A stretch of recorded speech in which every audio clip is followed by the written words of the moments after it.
Hello YouTube, Beat here, back with another kicking action figure review. Yes, today's review is over yet another Gipsy Danger figure. Yes, I know, more Gipsy Danger. And today we have the Reactor Blast Gipsy Danger from NECA's Pacific Rim line. Yeah, once again, he's not that much different than the other Gipsy Dangers. This is how Gipsy Danger appears at the end of Pacific Rim, kind of after the underwater fight where he has this specific battle damage. Because, you know, we've had just a battle damage Gipsy Danger figure, which was kind of just a repaint of the original release of Gipsy Danger. And then we have Hong Kong Brawl Gipsy Danger, which is kind of just a normal Gipsy Danger with a big ship that he can hit guide you with. Then Anchorage Attack Gipsy Danger, which is the battle damage after the Nighthead fight. And then here's Reactor Blast, as I said, into the movie. And the next one that's coming out is, what do you know? It's another Gipsy Danger! Next we're getting Battle at the Docks Gipsy Danger. Here's a picture of that. And all it looks like to me is Hong Kong Brawl Gipsy Danger with some different paint and two crates that you can crush on the side of Leatherback's head. And the crates are pretty cool, but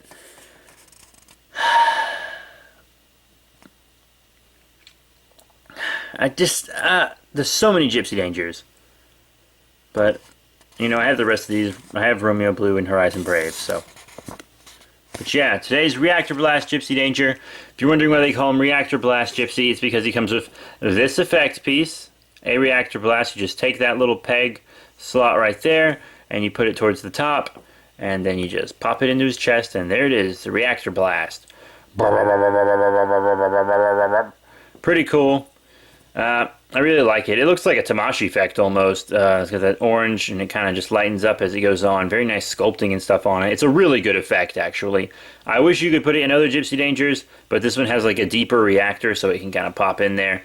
So this is the only Gipsy Danger you can use this on, unless they decide to make the reactor for the next one compatible with this, but I highly doubt that's going to happen. I'm pretty sure it's just going to be exactly the same as Hong Kong Brawl. But yeah, you know, that's a cool original thing, but is it really worth buying another Gipsy Danger? I got this guy for about 20 shipped, so you know, I actually got him cheaper than most of my Pacific Rim figures. He comes with another accessory, chain sword. Still kind of afraid of breaking these. It's better than the one that comes with the regular battle damage Gipsy Danger from Wave 2 for sure. You just kind of wiggle it in there and it'll be fine. But chain sword, you know, doesn't look half bad. I like it. But now about we talk about detail and paint. As I said, you know, it's battle damage from the end of the movie, kind of built on the sculpt from Hong Kong Brawl. And he's got this where his arm was ripped off here, and he's got these dangly wires. But it's just the same piece that Anchorage Attack Gipsy Danger has, as you can see.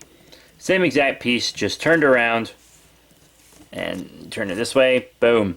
Exactly the same piece. So they didn't bother doing a new sculpt for that. I mean, if you're going to pump out Gipsy Dangers like rabbits, then, you know, I suppose it's more efficient to do that. It's even got the same orange paint on the ends, but it's whatever. Reactor looks nice. It's deep dish, but it still looks pretty good. All this battle damage here actually looks really great. It's all torn up on the arm there, and that looks good. Got some darker colors, scratches on the legs, and here's battle damage on the legs. He was limping at the end of the movie. Or they were limping, I guess. But yeah, that's good battle damage too. It just kind of looks like, you know, my dog shoot it up or something. Honestly. But, you know, it's accurate. It's even got lots of paint on the bottom of the feet, peg holes and stuff. So you're like, all in all, the figure looks great. It's just another Gipsy Danger. You know what I mean? He's got a fist hand. You know, you can swap it out with this if you want, but honestly, you know, it's a different arm, so it's going to look weird. You can give this guy the open hand from your Hong Kong Brawl Gipsy Danger, but the color will be a little off because this is a darker colored figure. But the next Gipsy Danger coming out, you'll probably be able to swap the open hands with this one if you really want to, because I'm pretty sure it's going to be a darker paint. At least that's what the picture on the back of the box for this guy implied. But yeah, now into Articulation. The head actually moves a little more than some of my other Gipsy Danger heads. It can look up a little bit, you can look down some, side to side, and you can actually turn this Gipsy Danger head. And my others, like, it's the best moving head out of all of them. I don't know if they adjusted it or if I just got a better joint on this one than my others, but he works out. And his torso moves better than my other Gipsy Dangers for sure. Like, some of my other ones I can't even turn at all. They're way too tight, but this guy's is just fine. He's still got in and out on the arm. You know, you can still move this shoulder around for posing purposes, forward and back. You know, you got that bicep swivel right there. You got that elbow bend, also rotation right there. And, you know, also that same kind of rotation and stuff on the fist. I'm not going to move it around too much. I still got my chainsword in there. And then forward and back on the legs. Not really much in and out, but that tiny bit, you see. You can also kind of swivel there. Got a double knee bend, and then you got like some rotation on the foot there, a little bit up and down, tiny bit of side to side, but not much. And you know, you have that toe articulation. But yeah, the articulation on this guy, on mine specifically, actually feels really durable. I don't feel like I'm going to break anything when I'm articulating him, except maybe the chainsword, but I think those are just going to be flimsy forever, honestly. But yeah, now how about some size comparisons? Now here's our Gipsy Danger with some other Pacific Rim figures. Here on the left we have Horizon Brave, and here on the right, Scunner Kaiju. So yeah, as you can see, Horizon is a shorter Jaeger. He's a Mark 1, Gipsy here's a Mark 3, so I actually think they scale pretty well together. Also, get Horizon Brave if you can. I got mine for about 23 bucks, and he's my favorite Jaeger right now. It was Cherno Alpha, but now it's this guy. I really love this figure. He's awesome.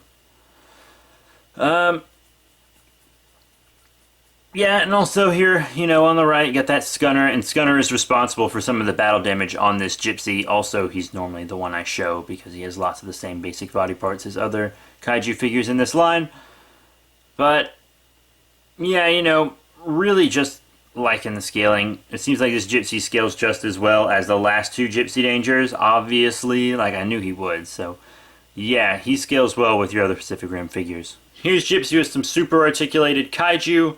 Here on the left we have the SH Monster Arts Burning Godzilla, and on the right the SH Monster Arts Gamera from Gamera 2.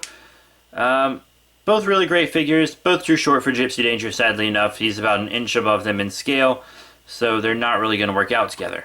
And while we're still showing off Godzillas, how about some American Godzilla figures? Here on the left we have one from NECA, who made these Pacific Rim figures obviously, and it's their Burning Godzilla. Monster Art's way better, by the way. Yeah, also way too short, and the Bandai Creations 2014 Godzilla here on the right is also way too short, so really just 6-inch monsters in general aren't going to work out, obviously.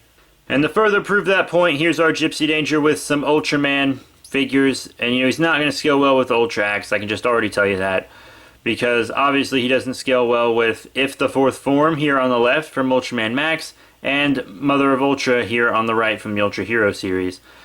Because you can see he's way too big for If here. And, you know, I kind of like the idea of the Jaegers being bigger than the Ultras, honestly, because I feel like Mankind would be like, if the Ultras existed, they would make Jaegers bigger to kind of prove a point to the Ultras, maybe. Or, you know, maybe they'd be naive enough to actually think they could build robots that could defeat Ultraman, but you know, I'm fine with that, but still it does look a little off. And you know, I think if some weird team up happens someday, then they would be the same size. So yeah, Ultraman figures are kind of too small. Now this is the Godzilla that I usually like to show with Pacific Rim figures. It's the 8-inch Banpresto Godzilla from Tokyo SOS, the 2003 movie. And you know, it's an 8-inch Godzilla, 7-inch Gipsy Danger. I think it's really cool because I definitely want Godzilla to be bigger than that, and he scales up pretty well with the monsters and stuff in Pacific Rim as well. Lots of people use a 12-inch Godzilla, like a full foot tall figure, like the NECA 12-inch 2014 Godzilla, which I should probably get, now that I think about it. But I really like the look of this guy. I think he looks good with them. I think it's more of a match, don't you think? So what are my final thoughts on the Reactor Blast Gipsy Danger figure from NECA's Pacific Rim line? Well, unless you're just trying to complete all the Jaegers like I am at this point, you know, this figure is just really... It's just another Gipsy Danger. Like, if I was just picking up a figure every once in a while from Pacific Rim, then I probably would have just stopped getting Gipsy Dangers at this point. Like, I would have got Hong Kong Brawl for my main Gipsy Danger, Anchorage Attack for my battle damage, and he also comes with the Plasma Cannon, so, you know, I'd have that. But I wouldn't really need my other battle damage. I could probably sell it. And I wouldn't have probably needed to pick up this guy. The Reactor Blast effect is really what you buy him for, and you can't put it on other Gipsy Dangers. At least not yet, anyways. You know, as I said, maybe the Battle at the Docks Gipsy Danger will be able to hold this effect, but I sincerely doubt it. I'm pretty positive it's not going to happen.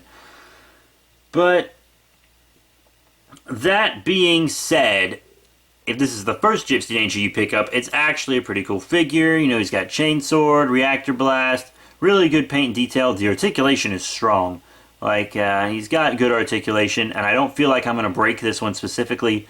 So all in all, 3 out of 5 stars. You know, if they weren't pumping out Gipsy Dangers like it was the end of the world, it'd probably be 4. But I'm getting tired of Gipsy Danger figures. I really am, and I know it's a little hypocritical because I keep buying them, but that's just the fate of a serious action figure collector. I can't believe when I started getting Pacific Rim figures, I told myself I was just going to get Kaiju and maybe the main Jaegers, but I'm just getting everyone. I'm just getting everybody. Screw it.